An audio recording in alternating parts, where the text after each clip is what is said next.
अस्सलाम वालेकुम। मेरा नाम हफीज़ हैदर है और मैं क्लिनिकल साइकोलॉजिस्ट हूँ। बहुत सारे लोग हैं ओसीडी ओसीडी लेकर बैठी हुई है इन्हें।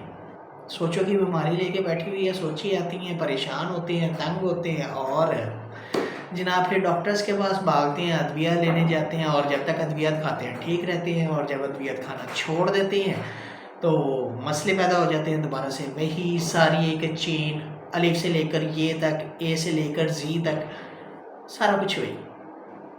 दवाई खाते हैं तो ठीक रहते हैं, दवाई छोड़ देते हैं वही मसले। तो बहुत ज़्यादा परेशान है ओसीडी वाले, निकलते ही नहीं है। किसी को हाथ धोने की ओसीडी है, किसी को सोचने की ओसीडी है, किसी को गंदगी का खौफ है, किसी को चीज़ों को गिनने का जो है वो शौक पैदा हो गया हुआ है। कोई जो है कुछ कर रहा है तो कोई कुछ कर रहा है, किसी को मज़हब के बारे में ख्यालात आते हैं। तो इस तरह की ओसीडी एक गंदी सोचों की बीमारी है। बहुत सारे लोग हैं और मुख्तलिफ जो है साइकेट्रिस्ट के पास विज़िट करते हैं, अद्वियात खाते हैं और जो है फिर खाते खाते खाते ज़िंदगी का काफ़ी अर्सा गुजार देते हैं और जैसे ही छोड़ते हैं दोबारा वही चीज़। तो ये जो लोग जो ओसीडी की बीमारी के लिए डॉक्टर के पास विज़िट करते हैं, डॉक्टर की अद्वियात खाते हैं और खाते रहते हैं और जब छोड़ते हैं, ये मसले जिनको आते हैं उनको चाहिए वो साइकोलॉजिस्ट से रब्ता करें।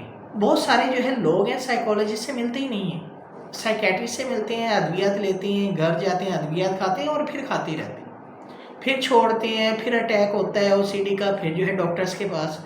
ये जो है परमानेंट सोल्यूशन नहीं है ओसीडी का। इसका परमानेंट सोल्यूशन जो है अगर आप चाहते हैं तो साइकोलॉजिस्ट से भी जो है सेशन ऑर्गेनाइज करें, तभी जो है आप ओसीडी की बीमारी से बच सकते हैं। ओसीडी की जो बीमारी है इसका जो इलाज है ये हर इंसान की जो है डिपेंड करता है नेचर ऑफ ट्रेनिंग के ऊपर। मैं अक्सर यही कहता हूँ नेचर ऑफ ट्रेनिंग है, क्योंकि जो ट्रेनिंग है वो किस तरह की हुई है उस बीमारी के मुतल्लिक और उसको कैसे हमने मॉडिफाई करना है। अद्वियात ने मॉडिफिकेशन नहीं करनी, उनकी सोच पैटर्न की मॉडिफिकेशन नहीं करनी। अद्विया ने काम करना है सिर्फ और सिर्फ केमिकल्स के ऊपर। बॉडी के अंदर जाकर कुछ केमिकल कंपोजिशन में जो है तब्दीलियां करनी है, वो बीमारी की अलामतें कुछ देर के लिए ठीक हो जानी है, दोबारा से वही मसला। लेकिन साइकोलॉजिस्ट ने क्या करना है, थॉट पैटर्न्स के ऊपर काम करना है और वो डिपेंड करता है कि एक इंसान की जो है थॉट पैटर्न्स क्या हैं। जब तक वो जो है बताएगा नहीं तब तक पता नहीं चलेंगी और जब वो किसी साइकोलॉजिस्ट से सेशन ऑर्गेनाइज करेगा तो वो सारी चीज़ें ऑटोमेटिकली क्लियर होना शुरू हो जाएंगी।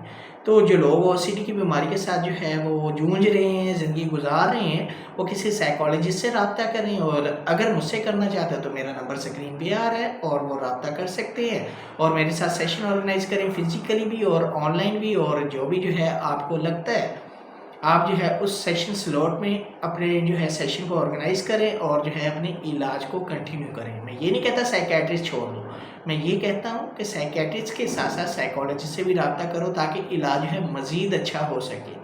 वीडियो अच्छी लगी तो लाइक कर सकती है, शेयर कर सकते हैं, चैनल को सब्सक्राइब कर सकते हैं। कोई भी किसी भी किस्म का सवाल हो मुझे डायरेक्टली कमेंट बॉक्स में आप कमेंट कर सकते हैं या मुझे व्हाट्सएप के ऊपर व्हाट्सएप कर सकते हैं। तो इंशाल्लाह मिलेंगे नई वीडियो के अंदर। अपना बहुत सारा ख्याल रखना। ओके, अल्लाह हाफिज़, अल्लाह निगहबान।